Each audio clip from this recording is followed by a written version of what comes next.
চারপাশটা আজ রোদে ভীষণ ঝলমল করছে। আর রোদ ওঠা মানেই গরমের দাপটে সারাদিন থাকা যাবে না, তাই না? তো এখন আমি ফুল তুলতে চলে এসেছি। মেয়েকে স্কুলে পাঠিয়ে সব কাজ টাজ কমপ্লিট করে স্নান টান করে এই যে ফুলগুলো তুলে নেব, কারণ আমি পুজো দেব।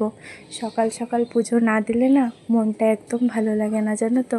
সকালবেলা পুজো দিলে সারাদিন একটা মনের মধ্যে একটা ফ্রেশনেস কাজ করে, একটা গ্লুকন্ডির মতো ভাবতে পারো আর কি। যেদিন সকালবেলা আমি পুজো দেবো না সেদিন আমার সারাদিন ভালো লাগবে না।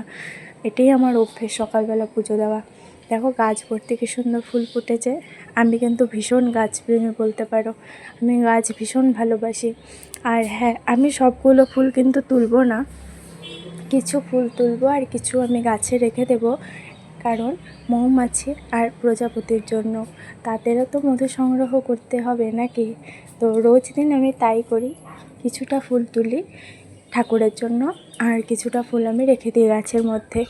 অনেক ধরনের প্রজাপতি, অনেক মৌমাছি আসে আমার এই ছাদ বাগানে মধু সংগ্রহ করার জন্য। আর দেখো এই ফুলটি ফুটেছে আজ অপরাজিতা গাছে, কি সুন্দর জোড়া অপরাজিতা, দেখেও ভালো লাগে। ভোলানাথের জন্য আমি অর্পণ করলাম ওই ফুলটা, আর আমি এদিকে ঠাকুরকে ফুলগুলো আমি সাজিয়ে দিই।